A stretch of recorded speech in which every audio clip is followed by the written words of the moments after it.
2022 жыл барыс, ал кей халықтарда қара жолбарыс жылы. Бұл қатыгез жыртқыш, әрі оның іс-әрекетін болжау қиынның қиыны. Осындай жыл қандай жақсылығымен және недей жамандығын дайындап отыр?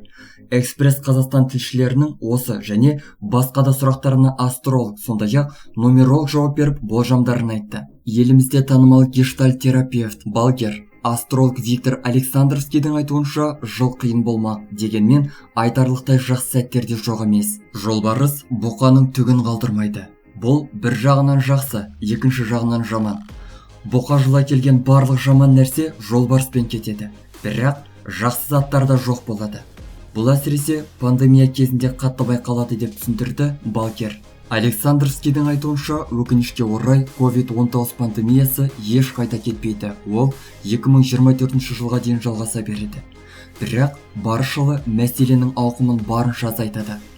Қаржы мәселесіне қатысты балгер еш ойланбай несиемен қарыз ала бермеуге, сондай-ақ бей-берекет ақша жұмсамауға шақырды. Егер өз ісіңді дұрыс бастап, бизнесіңді ұтымды жүргізсеңіз, онда жолбарыс жылы рахмет айтады. Сіз үшін жыл табысты болып, болашаққа көп ақша жинауға көмектеседі. Бұдан бөлек, жұлдыз жорамалшының айтуынша, келер жылы ғашық адамдар мен болашақ ата-аналар үшін керемет жаңалықтар да бар. Жолбарыс шын ғашықтарды қосады, ал бірін-бірін алдап жүргендерді аяусыз ажыратады.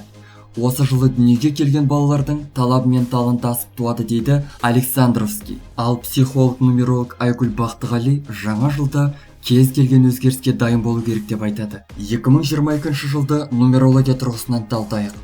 Көзге бірден 2 санының көптігі түседі. Ол 3 рет қайталанады. Нумерологияда 2 деген сан адамның физикалық энергиясына жауап береді.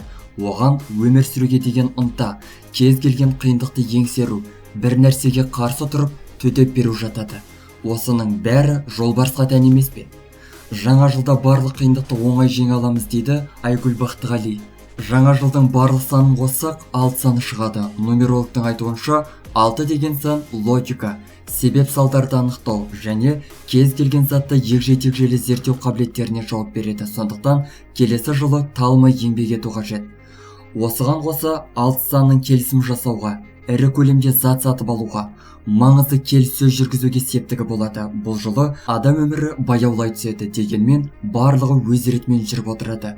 Жеке өмірде жол болмай жүрген жандар бақытында таба алады. Ата-ана болуды армандап жүргендер қуанышты жаңалыққа куә болады деп болжайды Айгүл Бақтығали. Негізі сарапшылардың айтуынша баршылы тосын сый көп болады.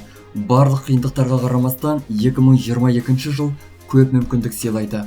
Құрметті көрермендер, жаңа жыл молшылық, амандық, сәттілік ала келсін. Назарларыңызға көп рахмет. Достар, біздің каналға жазылып, лайк басуды ұмытпаңыздар. Келесі шығарылымдар тек қана сіздер үшін.